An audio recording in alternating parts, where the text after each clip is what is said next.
Serving. The best, sabi nga ng Panginoon, who is the greatest among you is the one who serves in your gifting. Ha? Sa binigay sa atin ng Panginoon. Kaya wag nating kakalimutan kung saan tayo na ang tendency natin, tingnan nyo, lumapit sila because serving sila eh. Praise God.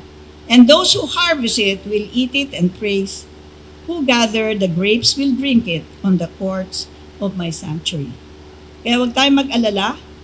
Yung binigay ng Panginoon, kailangan pangalagaan natin ang Pilipinas. Ha? Huwag tayong magpaloko sa isip. Kailangan knowledge. Understanding, kailangan maintindihan mo rin. And then wisdom, kailangan ma-apply mo. Hindi lang tayo nakaupo. Kung hindi, gagawin natin yung wisdom na binibigay ng Panginoon. But the best of all, we need the power of the Holy Spirit. Naintindihan ba nyo? Magagawa ba natin yun kung wala ang banal na Holy Spirit? So, very important sa Acts 1 to 20, ilan ba ang Acts? Ilang chapter? Ha? Acts, kaya nga Acts. So, go through the gates, prepare ye the way of the people. Cast up the highway, gather out the stones. Yung mga boundaries na nilalagay ng China, hindi uubra. Lift up a standard for the people. Behold, the Lord hath proclaimed unto the end of the world. Say ye to the daughter of Zion, behold, thy salvation come, behold, his reward is with him, and his work before him. And they shall call them the holy people, the redeemed of the Lord, and thou shalt be called sought out, a city not forsaken. Ang Olongapo noon was a sin city, noted for sin city. Kaya ayaw kong umuwi because you're always brought to Manila. Pag sinabing tiga-Olongapo ka, alam na natin yon. Ha? May mga ibig sabihin. Ay, kaganon lang. Lalo na ang last name ko noon was Gordon, Amerikano. Anak ako ng Amerikano na galing sa bar. But it's not true. So my grandfather was Jewish from New York. During the Spanish-American War, I met my grandmother, Veronica Tagle. And ang tatay no, my great-grandfather, I'm proud to know him, to learn about him. He was the first that won the battle of the revolution against Spain. Tama ba? Nasa history book siya. Yan ang sinasabi ng history. Tagle, tiga Imos, Cavite. Sa Imos, wala nang kaso. Ha? Papatayin ka na lang. Ha? There was a time na meron akong stint nang ginawa ko yung order ko nung nasunog yung aking factory sa EDSA on the eve of my birthday, and that was 1980. Ha? Wala pa ako relasyon sa Panginoon. Religion pa lang ang alam ko. Pero I wasn't even good at my religion because hindi ko parang iba. Hindi ko gamay. Until nasunog yung factory ko, pinapanood ko sa EDSA, what's your message for me, Lord? Hindi ko mang kilala ang Panginoon. So, hinahanap ako ng Panginoon. Kaya nga, hinahanap tayo. Kung nawawalay tayo, hinahanap ang bawat isa sa atin. So, wag nating sabihin na nagmamagaling tayo na tayo naghahanap. Ha? Pero may response tayo. Nasa sa atin yun. Pwede tayong mamili kung gusto, kung ayaw. Pwede tayong mag-worship kung gusto, kung ayaw. Kaya mag-ingat tayo pag lumuluhod, nagsasamba ang mga tao. Ang nangyari si Haring David, walang pakialam. Kaya nga, yung kanyang asawa, nung makita siyang nagwawala, wala pa noon ang banal na espiritu na talagang pumapasok sa atin because hindi pa na crucify si Jesus. So what happened was, nagsasayaw siya. With the Spirit of the Lord that is in my heart, I will dance like David danced. Kaya ano nangyari sa asawa niya? Curse. Kaya wag nating i-look down. Kung hindi pa tayo sanay, masanay tayo because we are worshiping the Lord. So, the second thing, Si Moses, I'd like to talk about Moses. Nung siya ay i-deliver niya ang mga Israelites. Sabi ng Panginoon, ano meron ka? A rod. Stick. Alam mo, I don't know kung totoo yung stick na yun. Nakita ko pa sa Turkey, yung stick ni Moses. Doon sa museum. Hindi ko lang alam kung totoo yun. Kasi yung museum, yung Sophia, yung panahon na yon, hindi pa ginagawang mosque ang Turkey. And I have the opportunity to visit Turkey because it's very near Israel. At may bahay pa si Virgin Mary doon. So nakakabayo lang sila nung araw. Can you imagine? That's how they were, the transportation. The second thing that he did was to take hold of the rod by faith.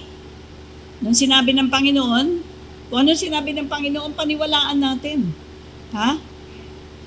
So he gripped it and he became a rod again in his hand. Tinapon niya, ano nangyari? Naging ahas. Nung kinuha niya ulit, became a rod. So when we've trembled that we need to take hold of God's word, yun ang word. The rod. Yun ang panlaban natin. Kaya mag-aral tayo, knowledge, understanding, and wisdom. We need to take a firm grasp of the Word of God. And there's a scripture near the end of the book of Psalms, which to me is really impressive. Psalm 149. The last few verses is verse 5 to 9. Let the saints be joyful in glory. Ito ang ating weapon. Sa kamay natin, let them sing aloud in their beds. The saints, I believe, is all true dedicated believers. Dedicated ba kayong believers? The word saint, Hebrew word Hasid. How many of you have heard Hasidic Judaism? Very ultra-orthodox. Ibig sabihin, religious. It means somebody who trembles at the word of God, who's totally committed to get committed to the Word of God. Sabi dito, let the saints be joyful in glory. Let them sing. Kailangan umawit tayo. Sino hindi umaawit? Mas effective ang singing kesa sa pagsasalita. Alam ba nyo? Yun ang sinabi ni Jesus. Rivers of living waters will flow out of your belly dito. Kaya pag kumakanta ka, gumagalaw ito. Subukan yung umawit. Hindi ka magpi-preach from here. Mag-preach ka from here, from your belly. Because doon nananahan ang power. Let the high praises of God be in their mouth, sa bibig. Kasi ang praise, dalawang bagay, thanksgiving and praise sa bibig, nanggagaling. Pero nanggagaling pa rin sa, dito, sa diaphragm. Diyan lumalabas ang ating boses, hindi dito. Kaya pag kumanta ka dito, masakit. Pagka sumigaw ka dito, here in your diaphragm, practice it, malambot, 2 inches away from your ribs. Ito ang sinasabi sa bibig, 2-edged sword in their hand. To execute vengeance on the nations and punishments on the peoples, to bind their kings with chains, and their nobles and fetters of iron, to execute on them the written judgment, the honor have all the saints. Yung written judgment ng Panginoon, siya ang nag-judge. Pero tayo mag-execute. It's amazing. Ito yung mga sinasabi dito sa word. We can identify as belonging to the saints. Sino ang mga saints dito? Taas ka ang kamay? Yung iba hindi. It says that we have to have the two-edged sword, which is the Word of God. Kailangan may salita kang sasabihin. Hindi yung ungrateful ka, magrereklamo ka, mahirap. Hindi sinabi ni Lord mahirap. Ha? Kailangan kaya. Diba? I-manage. Ha? Hindi tayo sasabihin ng Diyos na gawin mo ito kung hindi natin kaya. Ang nagsasabi noon, demonyo. Let the weak say, I'm strong. Let the poor say, rich. Sino mayaman dito? Madalas, ang hirap. Mahirap. Laging ganun eh. Nakasanayan. Ha? Kaya alisin na yung mga yon, toxic. Pag sinabi mo mahirap, life galing sa isip, lalabas sa dila, buhay at kamatayan, ay nasa dila. Pero from the abundance of your heart, ano yung heart na tinutukoy is the mind. Hindi yung beating heart. Part of the body yung heart. Part of the soul is our mind. Ha? Yung isip. Kailangan maintindihan natin ito mabuti, ha? And we need execute vengeance on the nations. That with it, pag sinabi natin magkakaroon ng vengeance, gaganti ang Panginoon. Hindi tayo ang gaganti. Yun nangyayari sa Israel ngayon. Panginoon ang gaganti dyan. Ha? So, punishment to the peoples. So, nakikita ba natin yung sarili natin dito? If not, practicein na natin. Do you realize that this is something God has for each one of us? Kaya nga, wag nating maliitin ang sarili natin. Kasi si Lord ang nagtataas sa atin. Ha? Kuminsan pinupuri tayo ng iba, hindi naman totoo. Ha? Pero pag galing sa Word of God, let the weak say, I am strong. Hindi na, matanda na ako, ugod-ugod na ako eh. Ha? Hindi nakukuha yan sa edad. Nakukuha yan sa biological age, not the chronological age. You may be 100, pero biologically malakas ka pa. Ha? Nakakatakbo ka pa. Yung bata, mga bata, 60, 50, wala na. Wala nang ibuga because why? Yung isip mo, baguhin mo. At sabihin mo kung anong gusto mo. Ha? Kahit na feeling, ha? Feeling weak. Choose what? Choose life. That we may live. Sabi nga, diba? May kantang gano'n, maganda yon. To bind their kings, gaganti ang Diyos sa mga ganito. Their nobles with fetters of iron. So, recently may nangyari sa buhay ko, isang namumuno, hindi in-approve yung permit ko sa negosyo ko. Ang laki-laki ng ginastos ko. Ha? Pero ayaw niya ng poultry dahil malangaw daw. Hindi ba niya alam na may dominion tayo sa langaw? Ha? Alam ba natin o hindi? O alam natin pero hindi tayo naniniwala. Iba pa yun. Sinabi ng Diyos, take dominion over the fish of the sea, the birds of the air, over every creeping thing, over the earth. Tama ba? Ha? I-meditate nyo yun. O, ang daming lamok. Ha? Anong gagawin natin? Mag-isip tayo, i-manage. Ha? O, ayan, nagkakamot si Chris. Kinakagat yata ng lamok. Ha? Hello? So, satanic principalities, ito ang mga kalaban natin, that rule the nations, but not exclusively. Hindi niya hawak lahat. And then it says, the closing verse, to execute on the nations the judgment written. Kanina, hindi nakapag-proclaim ba tayo? After the shofar? In-announce, nag-shofar blowing. After the shofar, tayo ang nag-call ng attention. Tandaan nyo yung shofar, It's not just the shofar. Pag dumating si Lord sa rapture, the trumpet will sound. Kaya masanay na tayo, huwag tayo nagugulat. Ha? So, yan ang mahalaga. And it says, the honor or the privilege have all the saints. So, ito tayo magpo-proclaim. Yung sinabi ng Diyos, yung spirit niya sa spirit natin, yung judgment niya, sasabihin natin, powerful yun. Ha? Nakikinig ba kayo? Tayo mag-i-execute ng judgments on the nations.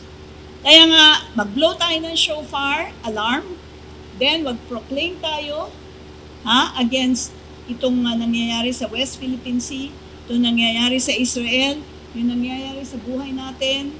Kaya sabi ko sa mga anak ko, ito ang sa chat namin, I always declare that my children, all my children, shall be taught of the Lord. Galing sa word dyan.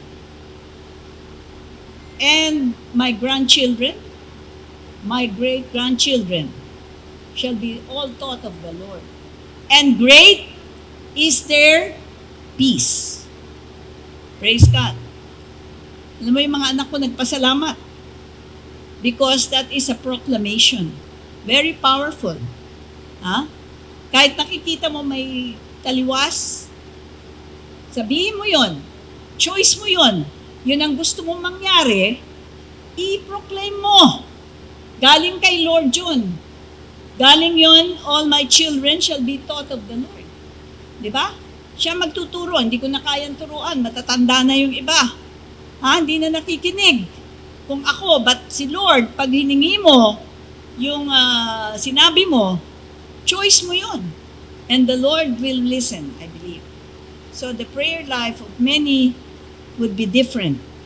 So, praise God, baguhin natin ang ating mga sinasabi. Useless na magsabing, wala, ay mga anak ko, walang kakwenta-kwenta.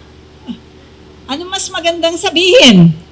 All my children, lalo na kung malalaki na, nag-aral na, may mga sarili, si Lord na ang kausapin natin. Amen? Praise God. Siya na ang magkikilos. Where is the judgment written? Where do we find the written judgment? Saan ba natin nakikita yung written na yan? Sa Bible. We are not the ones to make judgment. God made the judgments that we have the privilege. It's a privilege to execute what He said. Tama ba? What an honor na ikaw magsasabi ng kanyang decision. How important this is. Many Christians, from even beginning to understand all that God made available to us. Maraming available si Lord sa atin. Hindi lang natin sinasaliksik knowledge. And all that God expects from us. Pero gusto ko ma-emphasize, we don't make judgment. We find the judgments in the written word of God, but we execute them. How do we execute the judgment? Proclaiming. We always have a word. Kung may shofar kayo, blow the shofar. Announcing. Then, say the proclamation. Ang sinabi ng Panginoon. Ito ang sinabi. Pero isipin nyo mabuti kung talagang sinabi ni Lord John, conditional or permanent. So, we proclaim them. We are the heralds. Tagapagbalita. Okay? We stand on the marketplace of the world and we say, oh yes! Oh amen! Diba? So, kailan practical tayo and down to earth. So, kapareho ni Moses, ano meron sa kanya? Rod. Hindi yung rod na physical, but the rod in his hand is the word of God. Sinabi ng Panginoon. So, kaya sila nakatawid, nakaalis sa Egypt, in-stretch out niya yung salita niya, ang salita ng Diyos. He exercised the authority that was in the rod. Okay? Now, isuggest ko sa inyo that we need to do the same. We need to take the written word of God and we need to stretch out in any situation where the authority of God is needed. Sasabihin mo. Ha? Wag na natin pag-usapan yung Duterte, PBBM. Ha? Lagi nasa yan. Okay, pwede kayong magano, pero meron tayong mahalaga kung anong sinasabi ng Panginoon. Tama? One of the ways, and the only way, but I think in many ways, the most effective way to release the authority of God into a situation, anumang sitwasyon pinagdadaanan nyo, is by proclaiming, sinasabi nyo sa inyong bibig. Naintindihan ba natin yun? Ha? By faith and under the anointing of the Holy Spirit. That's the power. So, sabi nga, and you shall receive power when the Holy Spirit has come. Maraming hindi alam dun. You shall receive power when the Holy Spirit has come. We need the Holy Spirit. Ha? Because wala na si Jesus dito, nasa langit, nakaupo sa trono. He is the high priest of our confession. Kung ano man ang sinasabi natin proclamation, pinapanindigan niya rin sa langit. Kaya nga, huwag tayo mag-alala. So, that when the two go together, 2 or 3 of us, lalo na pag tayo sa Panginoon, lalo na kung galing, yung sinasabi ng Panginoon, sinasabi natin by proclamation, powerful yun. Ha? Binabanggit natin yung sinabi ng Panginoon in faith. In faith. Kaya wag na kayo magsabi, mahirap lang ako. Ha? Nung araw kasi may drama-drama kami, yung mga employees namin may kakanta na ako ay mahirap. Pinapatigil ko. Sabi ko, palitan mo yan sinabi mo. Ha? Because powerful yan. Ha? Hindi kayo pipilitin ng Diyos sa choices natin. Tayo ang namimili. Di ba? Kahit na ayaw ng Panginoon, kung gusto mo, may pamimili ka. Tandaan natin yan. Kaya wala na tayo, hinahanap tayo ng Panginoon, nung natagpuan natin siya, tinanggap natin siya, relationship, pero yung relationship na yan, yung born again, mahalaga, is only a means. The cross is only a means to the kingdom. Ang mahalaga, nasa paghahari tayo ng Panginoon. Kaya yung born again, minsan lang sinabi ng Panginoon yun. You must be born again. Unless you're born again, you cannot enter the kingdom of heaven. So, pamamaraan para makapasok. Naintindihan natin? Hindi ka lang ma-born again, pero kailangan magamit ka ng Panginoon. May assignment tayong lahat. So, hindi siya bumaba sa trono. Sabi ng Panginoon, take the rod out of Moses' hand and say, Moses, I'll do it. Hindi. Tayo ang magsasabi. Hindi ang Panginoon. Hindi siya bumaba sa trono para gawin niya yung pinapagawa niya natin sa Kanya. Tayo ang magsasabi. Naintindihan ba natin yon? Kasi binigyan na tayo ng kapangyarihan. So, yung kapangyarihan na yon, dapat alam natin. And sa Exodus nangyari yan. Kaya tingnan mo. Praise God na tayo mag-e-execute. Alam ba natin yon? So, through our prayer life, ang prayer life ng isang watchman ay napakahalaga. Hindi yung puro salita. Kanina, we have Thanksgiving. There are 3 sacrifices. Ito na nga, ulitin ko muna itong Psalms 149 verse 5 to 9. Let the saints be joyful in glory. Masaya tayo. Let the high praises be in their mouth, sa bibig, and 2-edged swords in their hand, the word of God, to execute vengeance on the nations and punishments on the peoples. Kaya ito ang binasa ko nung hindi ako binigyan ng permit. Because ang ano raw, ang tawag nito, ang agriculture daw ay pagtatanim lang. Pwede ba 'yon? Ha? O drugs? Ha? So, hindi ako nagsama ng loob. Ito ang binasa ko. Because I know that the Lord will vindicate me. Ha? Amen? Huwag na sumama ang loob, pakawalan natin. Huwag na tayo naka-appreciate.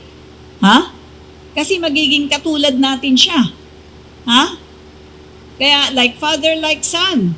Pag lagi mong iniisip yung tatay ko maglalasing, galit na galit ako, mamaya ikaw din. Ha? Patawarin mo na, pakawalan mo na. Amen? Kung hindi, lagi tayong magka-appreciate. Norma, i-demo nga yung dalawa. Ha? Paano yung magka-appreciate? Sige. Can you stand? Oh. Pag-isip ka ng isip dun sa kaaway mo, ha? Sige, isip ng isip. Ayan. Appreciate kayong dalawa. Oh. Hindi kayo hindi magiging lagi kayong magkasama. Ha? Tama? Pakawalan mo na by forgive. How do you forgive? Sa tulong ng Panginoon. Ha? The power of God. Sinabi niya, forgive those who trespass against you. Ha? And lead us not into temptation, but deliver us from evil. Oh, sino may mga naka-appreciate pa? Sa tatay, sa nanay, sa mga kapatid, sa mga kaibigan. Hindi nakakalimutan, paulit-ulit, yung bubukas ang bibig. May kilala nga ako, sabi ko, ang tagal na niyan. Pakawalan mo na. Ha? Patawarin mo na. Praise God. Stretch out natin yung hand natin by the Word of God, proclaiming the Word of God. Mag-worship tayo. Taas mo, you will receive. Ha? Pag nag-worship ka, yung kamay nakataas, naka-open. Ha? Because hindi yung para sa pangailangan mo, kung hindi ano yung kanyang gusto niyan sabihin na ipagawa sa iyo. Ha? At kung mahal natin ang Diyos, mahal natin din yung asawa natin, mahal din natin yung mga anak natin dahil mahal din ang Diyos. Tama? Ha? Hindi lang tayo ang mahal ng Diyos.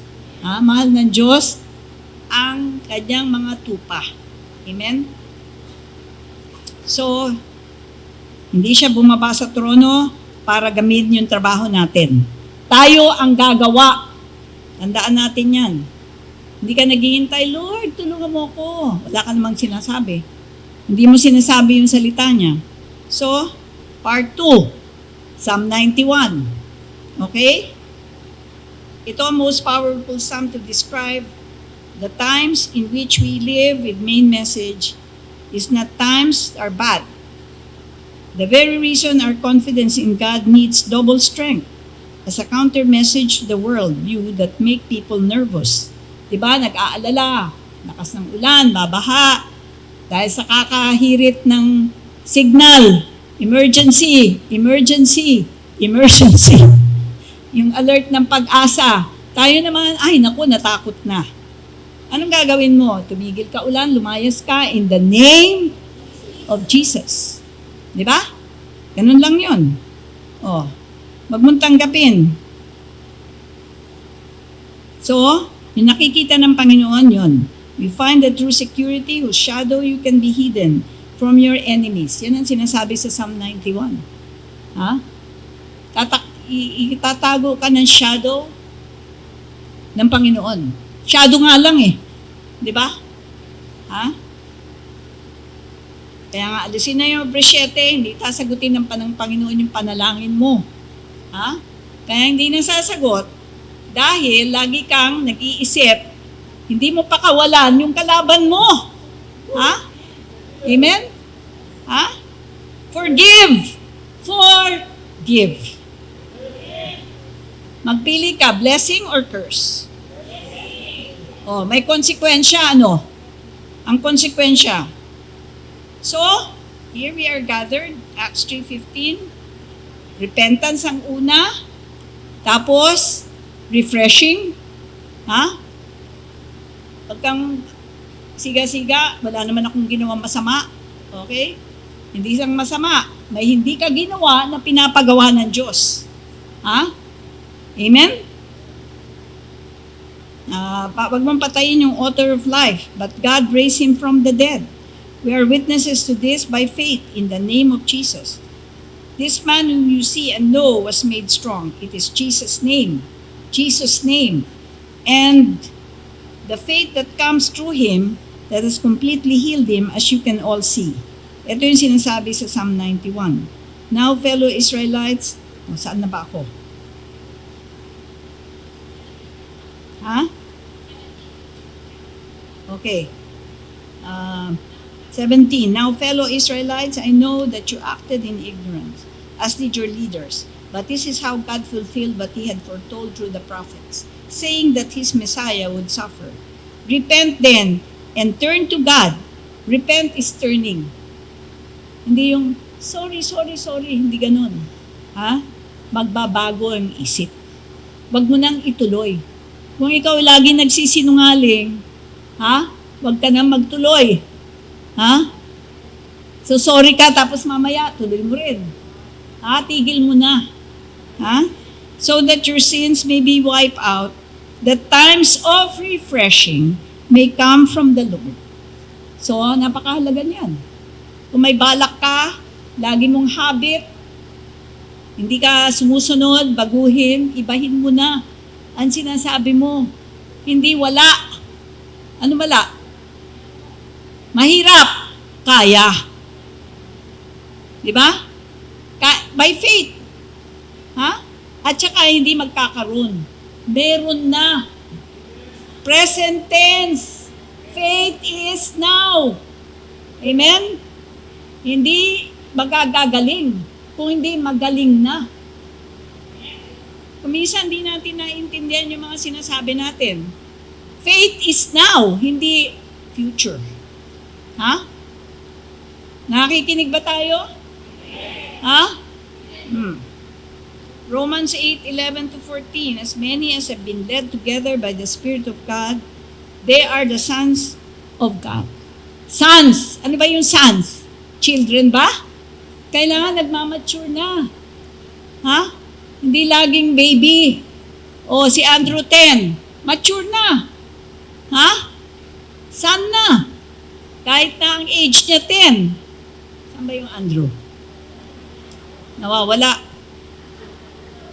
Hanapin si Andrew. Nawala. Ayun pala. Ganyan si Lord, hinahanap. Ha? Lagi tayong hinahanap, hindi tayo naghahanap. Siya ang naghahanap. Nasaan na kaya yung anak kong yun? Ha?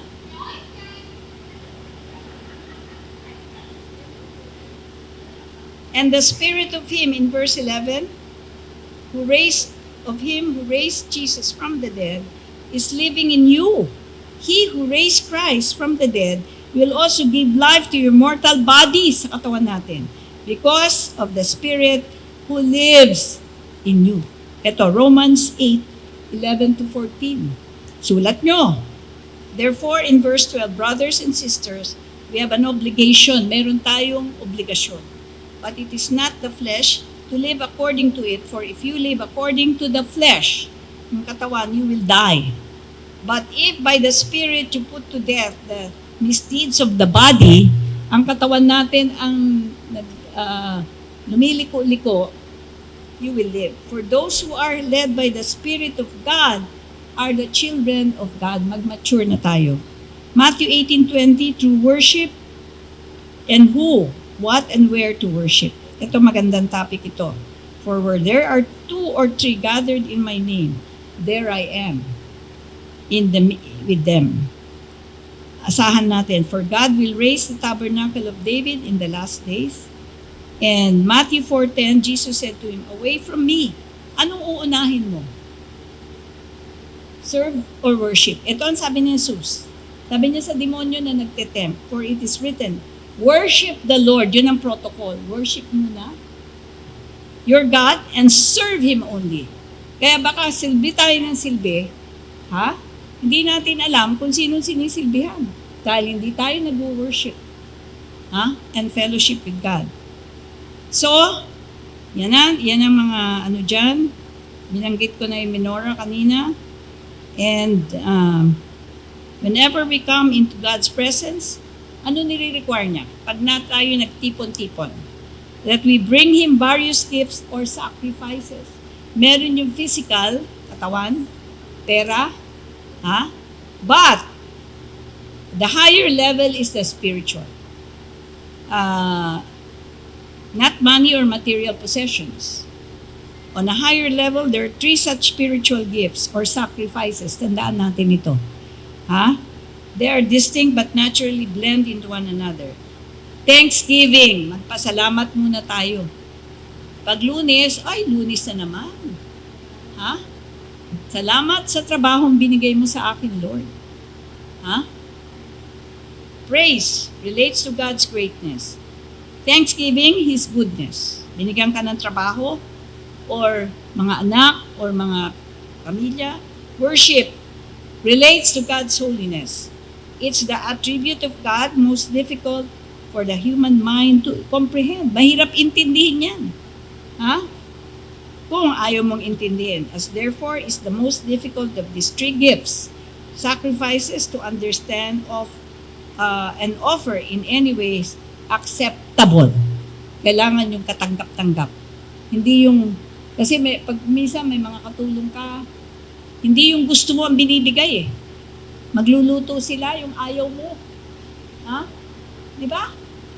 Pero, isipin natin, anong gusto ng Panginoon? Yung putahe na adobo o ano pa? Kaldereta? Di ba? May sinasabi siya, praise, thanksgiving, are sinasabi sa bibig. Dalawa yon. And worship, what is worship? Attitude. Ano ba yung attitude? Yung iyong sa kalooban mo. Response mo.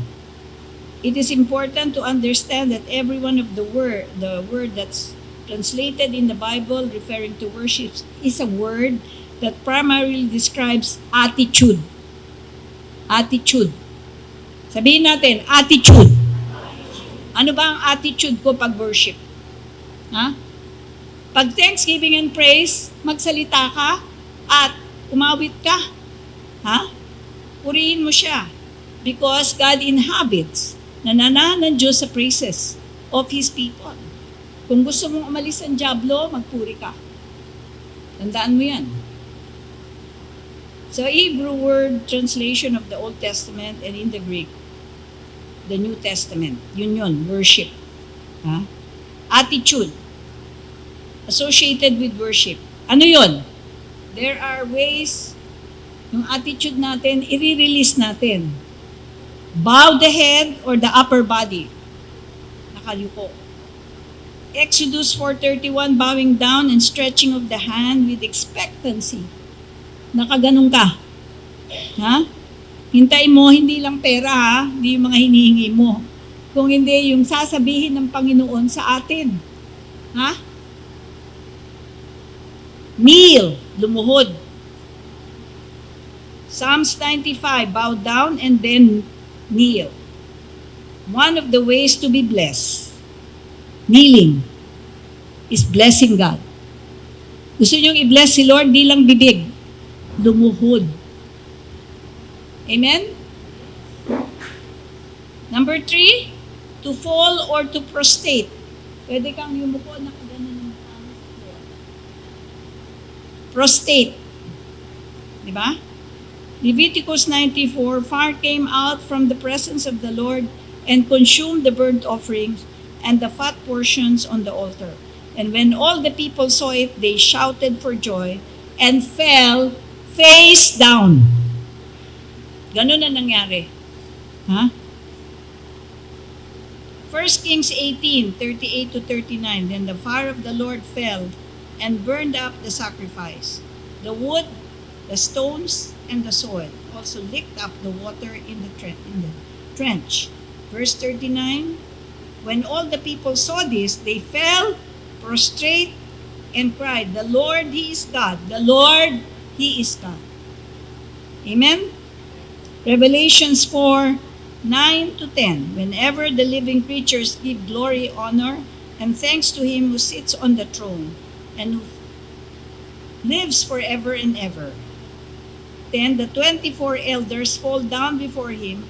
Ito yung mga nasa langit, who sits on the throne and worship Him who lives forever and ever. They lay their crowns before the throne and say, if people who are, ano ba yun? Hindi ko nalagay dito. Dun sa Isaiah 6 verse 1 to 4. In the year that King Uzziah died, I saw the Lord high and exalted, seated on a throne, and the train of His robe filled the temple. Above them were seraphim, with their 6 wings, 6 na lumilipad, na may pakpak. With 2 wings, they covered their faces. Nakpan nila yung mukha nila. They covered their faces and feet, pati paa. And with 2, they were flying. Lumilipad, 6 and 2. And they were calling to one another, Holy, holy, holy is the Lord Almighty. The whole earth is full of His glory. At the sound of their voices, the doorposts and the thresholds shook, umuga, like earthquake, and the temple was filled with smoke. Ano nangyari doon? Ang service nila is flying. Holy, holy, holy. We need to notice that the seraphs use 4 wings for service. The 2 for worship. So, 4 wings for service. 2 wings for worship. So, worship is more important than service. And then again, worship comes before service. Bago kayo maggalaw ng galaw dyan, mag-worship muna tayo. Amen? Consistent with Matthew 4:10, sabi ni Jesus said to them, away from me, Satan, for it is written. Anong sinabi ng Panginoon kay Satan? Worship the Lord your God. And, pangalawa, serve Him. Worship comes first before service. So we worship before we serve. Connected with worship is fellowship. Ito, very important. Word ending with ship. In 1 John 1:3, we proclaim to you what we have seen and heard, so that you also may have fellowship with us. And our fellowship is with the Father and with the Son, Jesus Christ. So, Psalm 66, fellowship din, importante. Psalm 66 verse 4, all the earth bows down to you. They sing praise to you, they sing the praises of your name. All the nations you have made will come. Psalm 86 verse 9. And worship before you, Lord, they will bring glory to your name. So after the consummation of the history will be the whole population. Ito mangyayari. Pag nag-end na itong panahon na ito, the end times na sinasabi, worshiping God, in conclusion, worship and fellowship are 2 ends to which the Bible directs us. So worship and fellowship are closely related. So worship is an inner attitude which the renewed believer relates directly to God as a spirit, spirit to spirit, person to person. The Bible provides various style patterns, pagpatuloy, pag-unlad at tunay na pagsamba. Nasa Psalm 95. And then, to whom shall we worship? We shall worship. Sino? Exodus 20:2-17, I am the Lord your God who brought you out of Egypt, and out of the hand of slavery. You shall have no other gods before me. You shall not make for yourself an image in the form of anything, in heaven above, on the earth beneath, or in the waters below. You shall not bow down to them or worship them, for I, the Lord your God, am a jealous God. Nakalagay ba? Punishing the children for the sin of the parents. The sin of the parents, to the third and fourth generation. May curse yun. Pag nag-worship ka ng iba, ha? Of those who hate me, but showing love to 1,000 generations of those who have loved me and kept my commandments. So, pag may curse, third and fourth generation, hanggang di napuputol yon, hanggang hindi tinatakwil sa bibig at sa ating isip, ha? By faith, tuloy-tuloy yan. Ha? And, ano pa? Pero, blessing to 1,000 generations. So, you shall not misuse the name of the Lord your God. For the Lord will not hold anyone guiltless who issues His name. Yung mga sinasabi natin, mga Jesus, di ba? Ginagawang expression, di ba?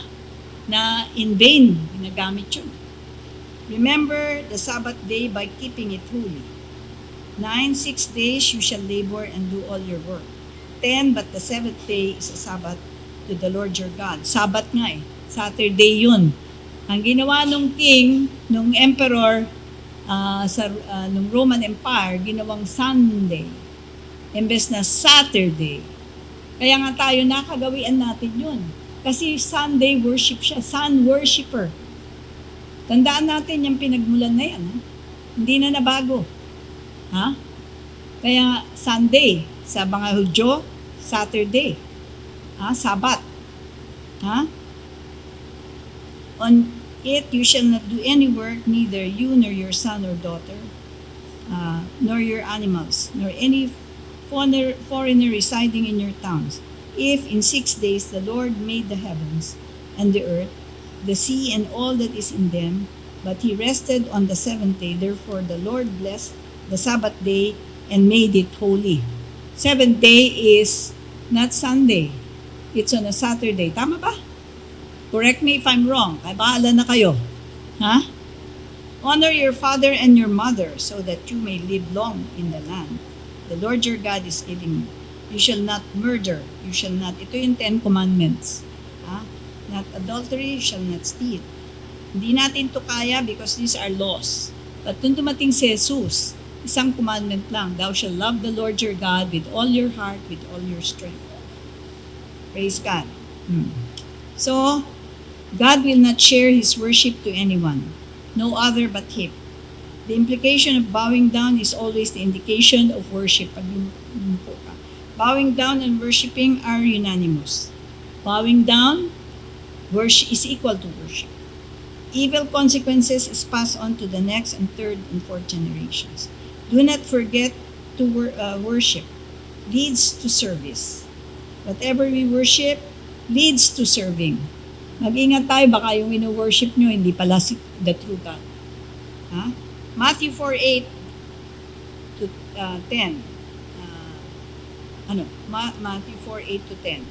In verse 8, again the devil took him to a very high mountain and showed him all the kingdoms of the world and their splendor. Verse 9. All this I will give you, he said, if you will bow down and worship me. Jesus said to him, away from me, Satan. For it is written, nakasulat, worship the Lord your God and serve Him only. Kuha ba natin? Worship first and then serve. Ultimately, pagkatapos ng worship, consequences, the more we worship any person or thing, the more we commit to that person. The more we take identity of that person or thing. Worship lead to commitment. Doon tayo nagko-commit. Kung sinong pinasamba mo, doon ka magko-commit. Tama ba? Ha?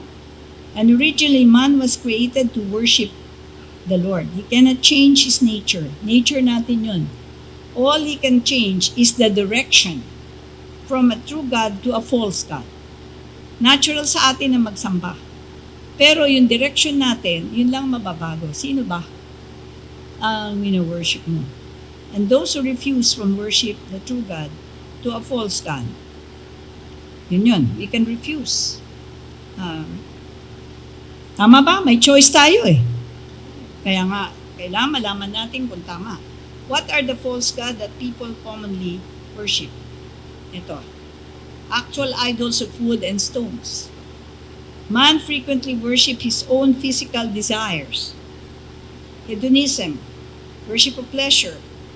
Maraming example, yung gusto mong gawin, kumain, magbabad kang kumain, maya-maya, o ano pa, ay mga nagsusugal, ano pa, yung mga kung ano-anong ginagawang activity, naglalagay sa mga places na hindi tayo dapat. Political leaders. Money muna and material possessions. Ang tawag dyan, covetousness, nagnanasa. Pagnanasa. So, political leaders rejecting the Bible and the true God. Satan's desire worship because his desire to be equal with God. Kaya gusto niya siyang i-worship. Inaagaw niya yung worship. Gumagawa siya ng paraan para tayo malipat ang direksyon ng ating worship, focus of worship. So, Isaiah 14:12-14, how you have fallen from heaven, morning star, son of the dawn. You have been cast down to the earth. You once laid down the nations. You said in your heart, I will ascend to the heavens, because si Lucifer. I will raise my throne above the stars of God. Rebellious, I will sit enthroned at the mount of assembly, on the utmost heights of Mount Saphon. I will ascend above the tops of the clouds. I will make myself like the Most High. So the setting of his will in the opposition of the will of God, and his ultimate ambition, equality with God. Nilikha lang siya ng Panginoon. Gusto niya maging equal. Magiging ganun din tayo. So, Revelation 13:1-2, the dragon stood on the shore of the sea. Kaya yung mga dragon na mga inchik. Huwag nating sundan. And I saw a beast coming out of the sea that had been 10 horns and 7 heads, with 10 crowns on its horns, and on each head a blasphemous name. The beast I saw resembled a leopard, but had feet like those of a bear, and a mouth like that of a lion. The dragon gave the beast his power, and his throne, and great authority. One of the heads of the beast seemed to have a fatal wound, may tama, but the fatal wound had been healed. The whole world was filled with wonder and followed the beast. People worshipped the dragon, because he had given authority to the beast. And they also worshipped the beast and asked, who is the beast? Who can wage war against it? So, darating yung beast na sinasabi. Yung sinasabi, pero wala na ako doon. Ewan ko kayo. Kasi kukunin tayo ng Panginoon with the sound of the trumpet, ang tinatawag na rapture. Kaya make sure you are already in the right place. Paano kayo masali sa kingdom? You must be born again, pero hindi yun ang end. Para magamit tayo ng Panginoon, may relationship tayo sa Panginoon. Religion is not a relationship. So, ang relationship, ang mahalaga. Matthew 4:10, Jesus said to him, away from me, Satan, for it is written, worship the Lord your God, and serve Him only. Kaya mag-ingat tayo sa mga ginagawa natin araw-araw. Unahin muna natin siya to worship. So, meron akong pinadala sa chat natin, C.S. Lewis. Bago tayo mag-pray, how? Makakatulong yon. Kaya kung hindi pa kayo kasama sa chat ng Watchmen of the Sea, isama natin. So, mahalaga yan. Bigay nyo yung pangalan nyo kay Chris. Chris here. I hope she will do her work. And worship. So, very important. Thanksgiving, 3 sacrifice, praise, and then worship. 2 bibig, ginagamit. Worship is listening to God. Hearing from God. Psalm 95, Psalm 91, pakinggan niyo yun. Yun ang ng worship. So, yung prayer of release, na sinasabi natin, in Hebrews 3 verse 1, Jesus is the high priest of our confession. This principle should also govern our ongoing relationship with the Lord. In every situation we encounter, lahat ng sitwasyon natin, we must respond with appropriate scriptural confession in order to invoke in behalf of the ministry of Jesus as our high priest. So, scriptural confession or negative confession. Diba? Anong gusto nyo? Scripture or negative? Ha? So, or no confession. Yun ang choice natin. So, in chapter 12 of Hebrews, on the theme of self-imposed curses were given, showing how negative words release evil and negative forces into people's lives. Kaya mag-ingat tayo sa mga sinasabi natin. Life and death is in the power of the tongue. So, praise God.